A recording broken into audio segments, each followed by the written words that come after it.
विद्यार्थी मित्रो, आज आपण इयत्ता 12वी विषय भूगोल या विषयातील प्रात्यक्षिक क्रमांक 2 विदा संघटन, त्यालाच आपण सांख्यिकीय माहितीचे संघटन असेही म्हणतो. तर या प्रात्यक्षिक कार्याचा उर्वरित जो भाग आहे हा भाग आपण अभ्यासणार आहोत.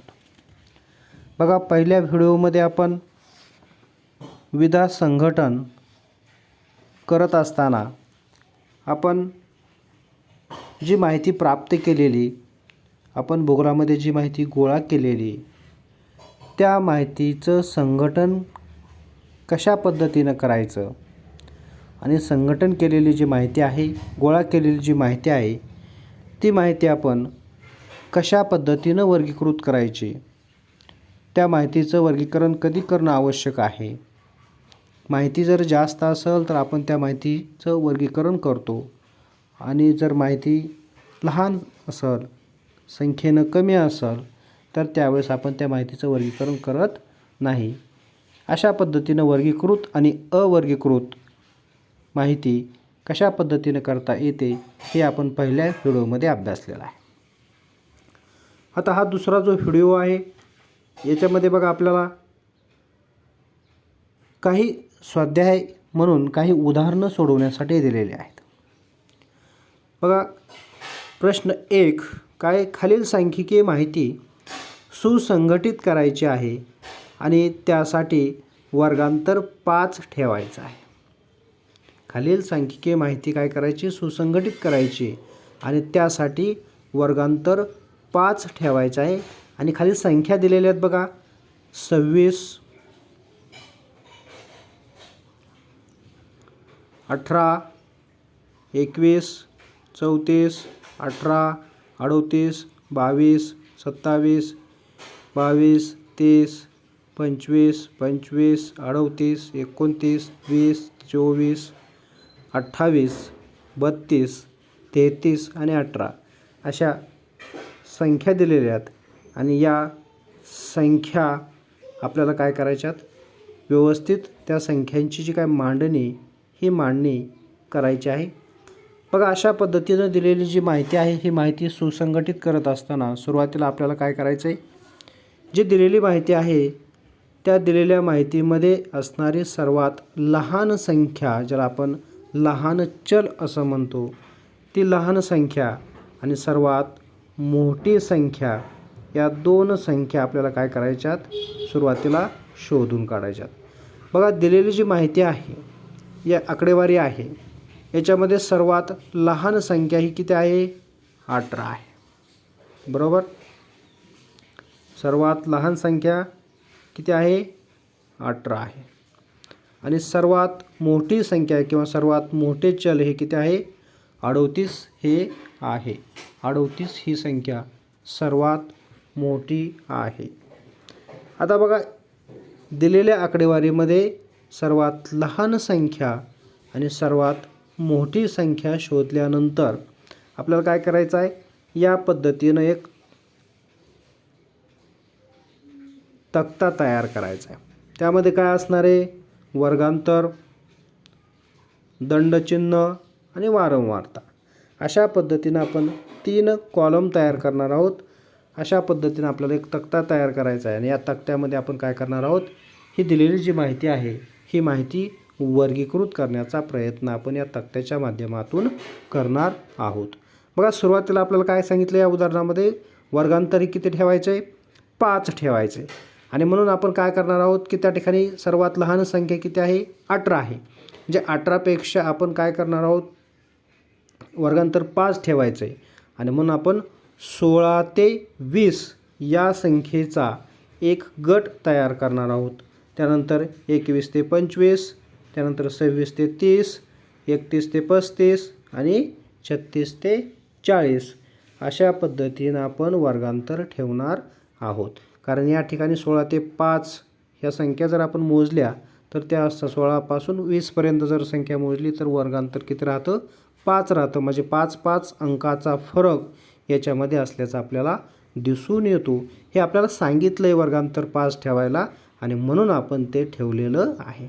जर वर्गांतर 10 ठेवायला सांगितलं तर दोन संख्यामधला फरक जो आहे तो 10 असणार आहे आणि म्हणून या उदाहरणामध्ये वर्गांतर आपल्याला 5 ठेवायला सांगितलं आहे आणि म्हणून आपण ते वर्गांतर 5 ठेवलेलं आहे.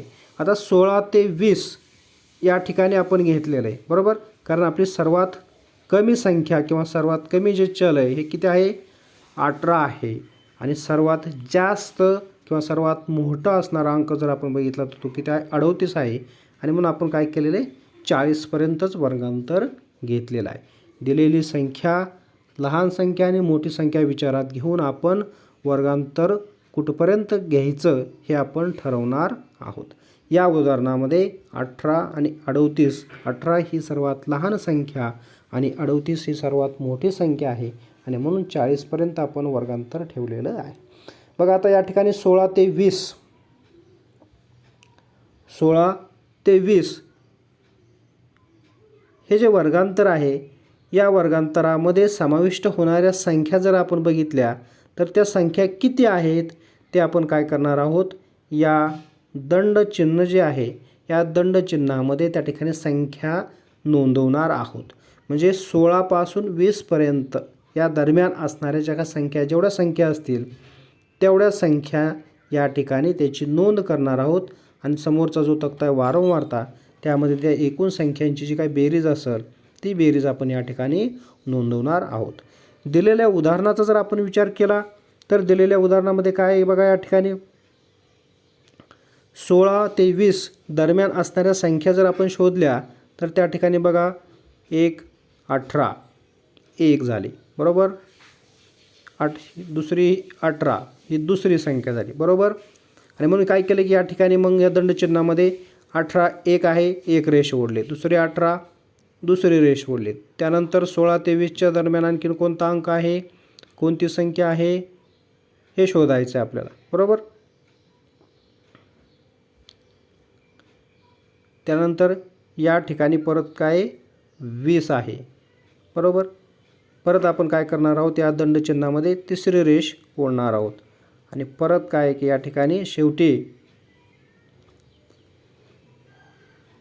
शेवटचा अंक 18 आहे आणि म्हणून अशा एकूण 16 ते 20 हे जे काय वर्गांतर आहे या वर्गांतराचा आपण जर विचार केला तर या 16 ते 20 या वर्गांतरामध्ये एकूण या ठिकाणी संख्या दंडचिन्ह म्हणजे त्या दरम्यानच्या असणाऱ्या संख्या किती आहेत 4 आहेत आणि म्हणून 4 उभ्या रेषा आलेल्या आहेत आणि या ठिकाणी वारंवारताचा जो तक्ता आहे त्या ठिकाणी 4 ही संख्या आपण नोंदवली. त्याच पद्धतीने आपल्याला काय करायचं आहे की 21 ते 25 हा जो वर्गांतराचा गट आहे त्या दरम्यानच्या असणाऱ्या संख्या शोधून काढायच्यात आणि त्याची नोंद दंडचिन्ह आणि वारंवारता यामध्ये करायची. बघा आता 21 ते 25च्या दरम्यान असणाऱ्या संख्या जर शोधण्याचं आपण बघितलं तर 21 ते 25मध्ये बघा 21 1 2 3 4 5 आणि शेवट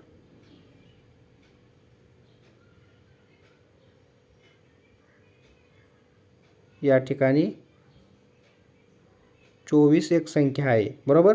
आणि एकूण संख्या मग किती आहेत 6 संख्या या 21 ते 25च्या दरम्यान आहेत आणि म्हणून दंड चिन्हामध्ये आपण काय केले तर 6 4 उभ्या रेषा आणि एक आडवी रेषा हे 5 आणि परत उभी एक रेषा अशा 6 संख्या आहेत आणि म्हणून वारंवारतामध्ये किती लिहिले आपण शेवटच्या तक्त्यामध्ये 6 नोंदवलेला आहे.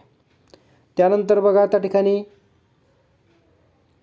26 ते 30 हा जो वर्गांतराचा गट आहे त्यामध्ये असणाऱ्या ज्या काय संख्या आहेत त्या संख्या आपल्याला काय करायच्यात शोधून काढायच्यात. 26 ते 30 या संख्येच्या दरम्यान असणाऱ्या संख्या बघा. आता 26 ते 30 या संख्या शोधत असताना बघा या ठिकाणी 1 2 3 4 5 5 संख्या आपल्याला या 26 ते 30 या वर्गांतरामध्ये आपल्याला दिसून येतात. आणि म्हणून दंडचिन्हामध्ये आपण 4 उभ्या रेषा एक आणि एक आडवी रेषा अशा 5 रेषा ओढल्यात आणि या ठिकाणी वारंवारता किती लिहिलेली 5 लिहिलेली आहे. त्यानंतर काय करायचं आपल्याला 31 ते 35 हे जे वर्गांतर आहे या वर्गांतरामधल्या संख्या आपल्याला शोधून काढायच्यात. 31 ते 35 बघा आता 31 ते 35 मध्ये या ठिकाणी एक संख्या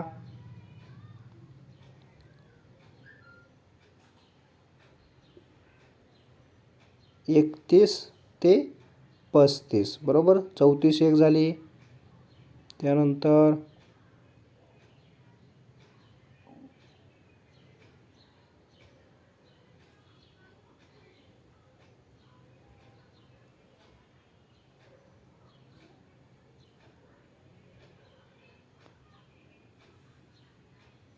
31 ते 35 हे वर्गांतर आणि त्यामधल्या संख्या आपण शोधत आहोत. या ठिकाणी 34 ही एक संख्या आहे. त्यानंतर या ठिकाणी 32 ही एक संख्या आहे आणि 33 ही एक संख्या आहे बरोबर. अशा 3 संख्या या 31 ते 35 या वर्गांतरामध्ये आपल्याला दिसून येतात. आणि म्हणून आपण वारंवारतामध्ये किती लिहिलेलं आहे या ठिकाणी 3 लिहिलेलं आहे. आणि शेवटचं वर्गांतर आहे 36 ते 40. आता हे जर वर्गांतर आपण बघितलं तर या ठिकाणी आपल्याला काय करायचं आहे, या 36 ते 40 या वर्गांतरामध्ये किती संख्या आहेत 36 ते 40. याच्यामध्ये जर आपण बघितलं तर बघा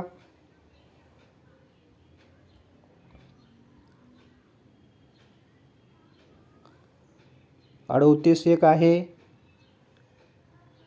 आणि या ठिकाणी दुसरी संख्या परत 38 आहे. म्हणजे 36 ते 40 हे जे काही वर्गांतर आहे या वर्गांतरामध्ये एकूण 2 संख्या आपल्याला असलेल्या दिसून येतात. आणि म्हणून वारंवारता आपण किती लिहिलेली 2 लिहिलेली. आणि एकूण संख्यांची जर बेरीज केली आपण तर या ठिकाणी वारंवारतेची ही सर्व बेरीज केली तर इथे किती आलेले 20 आलेले आपल्याला दिसून येते. ही वारंवारतेची बेरीज त्या ठिकाणी 20 आली. याचा अर्थ या ठिकाणी आपण काय करायचं, चूक आहे किंवा बरोबर आहे हे आपल्याला पाहण्यासाठी जेवढी आपली बेरीज आलेली आहे, संख्या आलेली आहे, तेवढे अंक याच्यामध्ये आहेत किंवा नाहीत हे खात्री करून घ्यायचं. आणि तेवढे जर अंक आणि बेरीज आपली बरोबर आली तर आपलं उदाहरण हे या ठिकाणी बरोबर आहे असं आपल्याला म्हणायला हरकत नाही.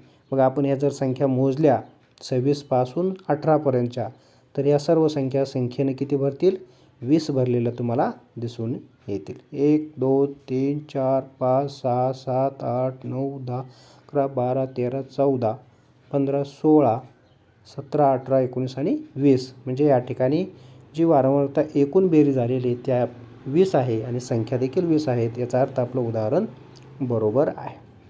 अशा पद्धतीनं ही दिलेली माहिती जी आहे ही माहिती आपल्याला सुसंघटित करता येते.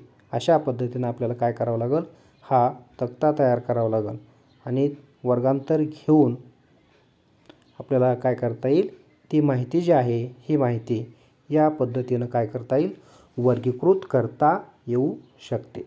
बघा आता याच्यानंतर आपल्याला काय केलेलं आहे, दुसरं एक उदाहरण दिलेलं आहे. काय उदाहरण दुसरं बघा,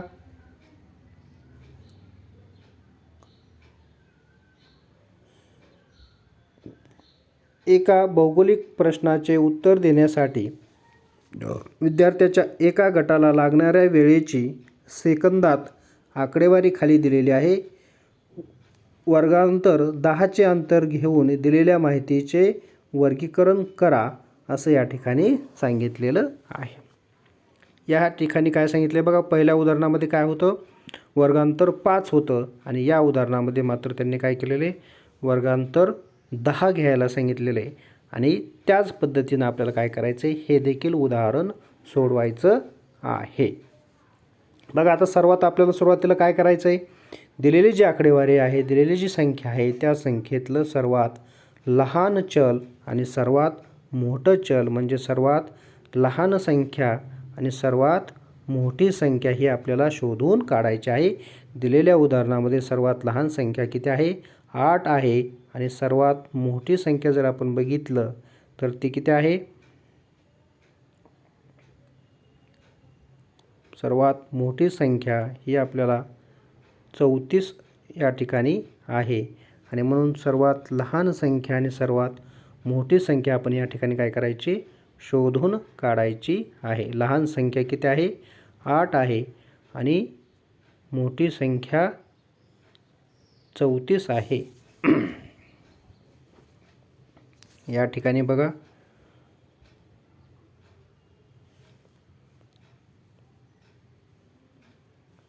चौतीस आहे, त्या ठिकाणी 33 झालेलं आहे, त्या ठिकाणी आपण 34 घ्यायला हरकत नाही.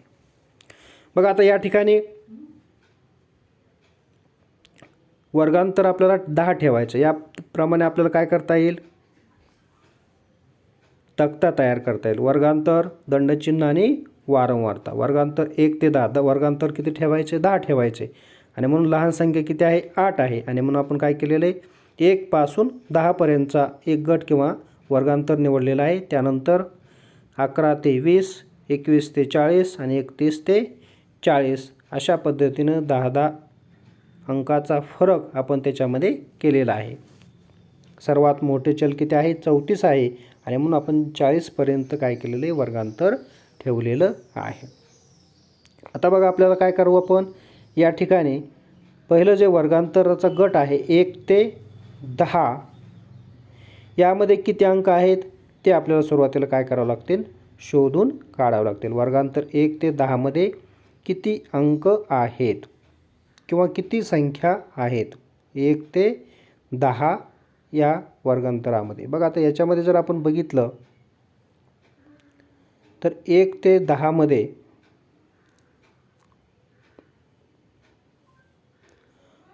8,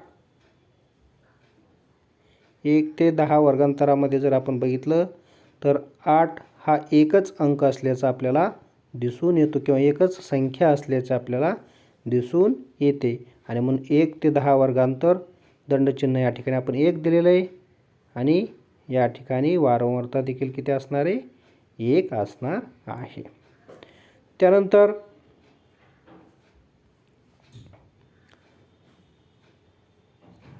11 ते 20 हा जो काही वर्गांतराचा गट आहे तर 11 ते 20 या वर्गांतराच्या दरम्यान असणाऱ्या ज्या काही संख्या त्या संख्या आपल्याला शोधून काढायच्या आहेत. 11 ते 20. बघा आता हे शोधत असताना 11 ते 20 मध्ये 1 ही एक संख्या, 20 एक संख्या, 2, 3, 4, 5, 6,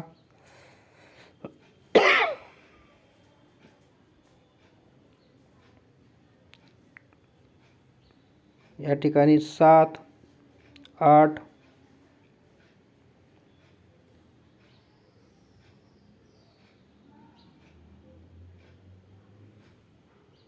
9, 10 आणि 11. एकूण किती संख्या आहेत? 11 ते 20 या वर्गांतराच्या दरम्यान 11 संख्या आहेत आणि म्हणून आपण काय केलं? या ठिकाणी दंडचिन्हाच्या ठिकाणी देखील 11 रेषा ओढलेल्या आहेत आणि शेवटचा जो तक्ता आहे वारंवारतीचा त्या ठिकाणी देखील आपल्याला किती लिहिता येईल? 11 हे या ठिकाणी लिहिता येईल. त्यानंतर बघा वर्गांतराचा पुढचा गट आहे तो म्हणजे 21 ते 30. आता 21 ते 30 या वर्गांतराच्या दरम्यान असणाऱ्या ज्या काही संख्या त्या संख्या आपल्याला काय करायच्यात? शोधून काढायच्या आहेत. वर्गांतर 21 ते 30. आता बघा 21 ते 30च्या दरम्यान या ठिकाणी 1, 2, 3, 4 आणि या ठिकाणी 1 या 5 संख्या आपल्याला वर्गांतराच्या 21 ते 30 या वर्गांतराच्या दरम्यान दिसून येतात आणि म्हणून या ठिकाणी दंडचिन्हाच्या ठिकाणी देखील आपण 5 रेषा ओढलेल्या आहेत आणि वारंवारता या ठिकाणी देखील 5 लिहिलेलं आहे. आता शेवटचा तक्ता जो आहे शेवटचा जो वर्गांतर आहे ते वर्गांतर जर आपण बघितलं तर किती आहे? 21 ते 40. आता 21 ते 40 या वर्गांतराच्या दरम्यान असणाऱ्या ज्या काही संख्या आहेत या संख्या आपल्याला शोधायच्या आहेत.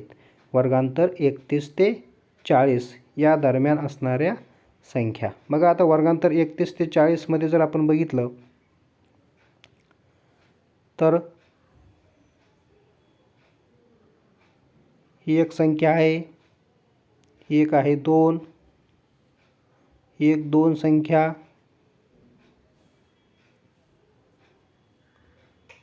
आणि या ठिकाणी 34 ही एक संख्या. म्हणजे अशा एकूण 3 संख्या या आपल्याला वर्गांतर 31 ते 40 या दरम्यान एकूण 3 संख्या आहेत म्हणून 3 रेषा ओढल्यात आणि शेवटी आपल्याला काय करायचं या ठिकाणी वारंवारता किती असणारी 3 आहे असं आपण नोंदवलेलं आहे. आणि म्हणून या सर्वांची बेरीज जर आपण केली तर बघा या सर्वांची बेरीज किती येते, हे 20 येते. या ठिकाणी दिलेल्या ज्या काही सर्व संख्या आहेत ह्या सर्व संख्या देखील किती आहेत, 20 आहेत.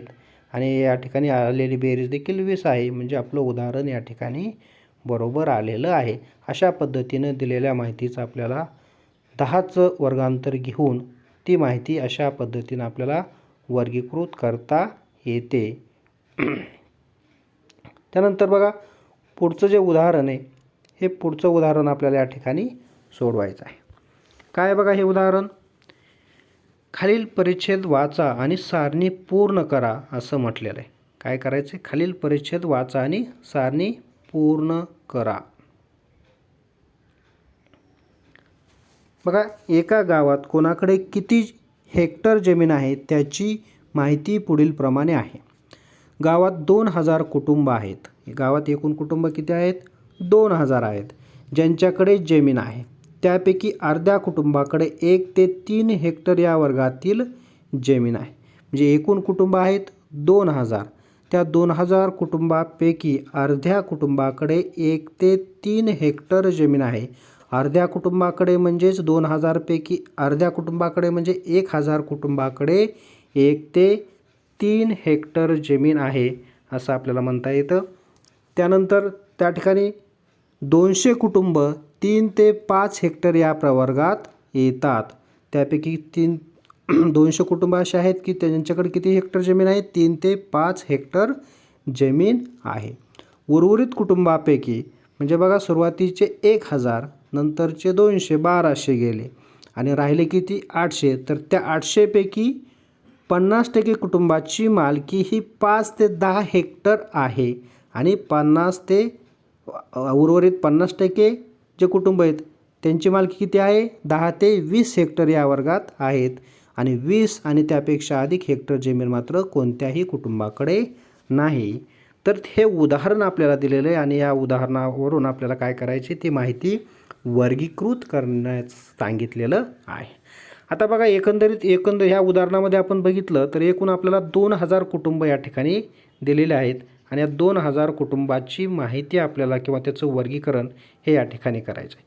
सुरुवातीला बघा अशा पद्धतीनं आपण काय करू, भूमीचे क्षेत्रफळ हेक्टरमध्ये त्याचा आपण काय करू, वर्गांतराचा एक त्या ठिकाणी गट तयार करू. आणि दुसरा आहे जमीन असलेल्या कुटुंबांची संख्या म्हणजे त्याला आपण फ्रिक्वेन्सी किंवा वारंवारता असं म्हणू.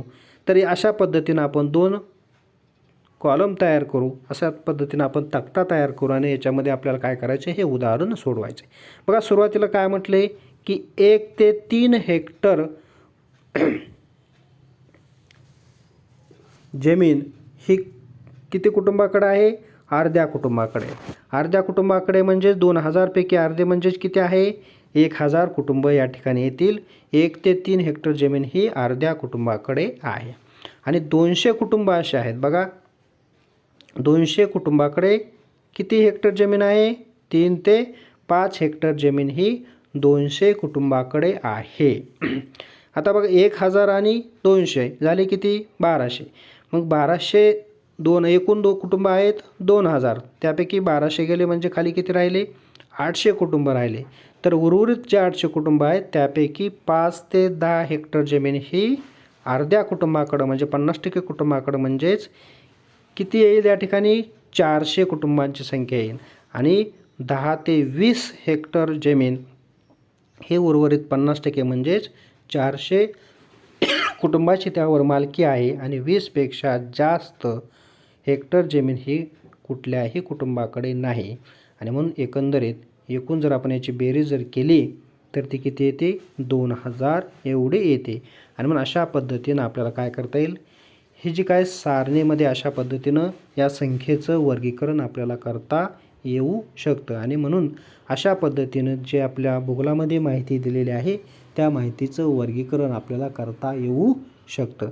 अशा पद्धतीनं आपल्याला काय करायचं आहे, हे जे काय प्रात्यक्षिक कार्य आहे विधा संघटन सांख्यिकीय माहितीचं संघटन, तर दिलेली जे भूगोलामध्ये भौगोलिक आकडेवारी आहे त्या आकडेवारीचं व्यवस्थितपणे आपण सारणीच्या स्वरूपामध्ये मांडणी करून ती माहिती आपल्याला वर्गीकृत करायची आहे आणि करून आपल्याला परत व्यवस्थित निष्कर्षापर्यंत पोहोचायचं आहे. आणि त्यासाठी आपल्याला ही व्यवस्थित किंवा पद्धतशीर मांडणी करणं आवश्यक आहे.